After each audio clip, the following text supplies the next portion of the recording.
Hello my dear friends and family, ನಾನು ನಿಮ್ಮ ಮನೆ ಮಗಳ ಸೌಮ್ಯ ರಾಜೇಶ್. ಎಲ್ಲರೂ ಚೆನ್ನಾಗಿದ್ದೀರಾ ಅಂತ ಅನ್ಕೋತೀನಿ. ನಾನು ಕೂಡ ತುಂಬ ಚೆನ್ನಾಗಿದ್ದೀನಿ. ಸರಿ, ವಿಷಯಕ್ಕೆ ಬರ್ತೀನಿ. ನೀವೇನಾದರೂ ಫ್ಯಾಮಿಲಿ ಜೊತೆ ವೀಕೆಂಡಲ್ಲಿ ಔಟಿಂಗ್ ಹೋಗಬೇಕು ಅಂತ ಪ್ಲ್ಯಾನ್ ಮಾಡ್ತಾ ಇದ್ದೀರಾ?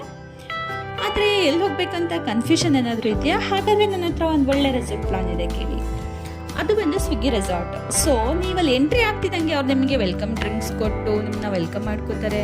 ನೆಕ್ಸ್ಟ್ ನಿಮಗೆ ಸಾಕಾಗೋಷ್ಟು ಆ್ಯಕ್ಟಿವಿಟೀಸ್ ಮಾಡ್ಬೋದು. ಎಕ್ಸಾಂಪಲ್ ಬಂದು zip line, ATV raid, swimming pool, rain dance, bull raid, archery etcetera. ಹೀಗೆ ತುಂಬಾ ವೆರೈಟೀಸ್ ಆಫ್ ಆ್ಯಕ್ಟಿವಿಟೀಸ್ ಇರುತ್ತೆ. ನೆಕ್ಸ್ಟ್ ಬಂದ್ಬಿಟ್ಟು ಅನ್ಲಿಮಿಟೆಡ್ ಫುಡ್ ಇರುತ್ತೆ. ಇವನ್ ವೆಜ್ ತಿನ್ನೋರಿಗೆ ವೆಜ್ ಇರುತ್ತೆ, ನಾನ್ ವೆಜ್ ತಿನ್ನೋರಿಗೆ ನಾನ್ ವೆಜ್ ಇರುತ್ತೆ. ಅದ್ರ ಜೊತೆಗೆ ಇನ್ನೊಂದು ಗುಡ್ ನ್ಯೂಸ್ ಏನಂತ ಅಂದರೆ ಅನ್ಲಿಮಿಟೆಡ್ ಪಾನಿಪುರಿ ಕೂಡ ಇರುತ್ತೆ. ಸೊ ಅದಾದಮೇಲೆ ಈವ್ನಿಂಗ್ ಸ್ನ್ಯಾಕ್ಸ್ ಕೂಡ ಪ್ರೊವೈಡ್ ಮಾಡ್ತಾರೆ. ಆಮೇಲೆ ಇಂಡೋರ್ ಗೇಮ್ಸ್ ಇರುತ್ತೆ, ಫೈರ್ ಕ್ಯಾಂಪ್ ಇರುತ್ತೆ. ಅದೇ ಥರ ನಿಮಗೇನಾದರೂ ನಿಮ್ಮ ಸ್ಪೆಷಲ್ ಒನ್ಸ್ಗೆ ಏನಾದರೂ ಕ್ಯಾಂಡಲ್ ಲೈಟ್ ಡಿನ್ನರ್ ಮಾಡಿಸ್ಬೇಕಂತಿದ್ರೆ ಅದು ಕೂಡ ನೀವು ಅವ್ರ ಹತ್ರ ಹೇಳಿದ್ರೆ ಅದು ಕೂಡ ಎಲ್ಲ ರೆಡಿ ಮಾಡಿಕೊಡ್ತಾರೆ. ಈವನ್ ಬಜೆಟ್ ಫ್ರೆಂಡ್ಲಿ ಆಗಿದೆ. ಸೊ ಎಲ್ಲದಕ್ಕೂ ತುಂಬ ಚೆನ್ನಾಗಿದೆ. ನೋಡಿ, ಒಂದ್ಸಲ ವಿಸಿಟ್ ಮಾಡಿ ಎಕ್ಸ್ಪೀರಿಯನ್ಸ್ ಹೇಗಿರುತ್ತೆ ಅಂತ ಶೇರ್ ಮಾಡ್ಕೊಳ್ಳಿ. ನಿಮಗೆ ಬೇಕಾದರೆ ರೆಸಾರ್ಟ್ ಡೀಟೇಲ್ಸ್ನ ನಾನು ನನ್ನ ಡಿಸ್ಕ್ರಿಪ್ಷನಲ್ಲಿ ಮೆನ್ಷನ್ ಮಾಡಿರ್ತೀನಿ. ಓಕೆ ಫ್ರೆಂಡ್ಸ್, ಬಾಯ್.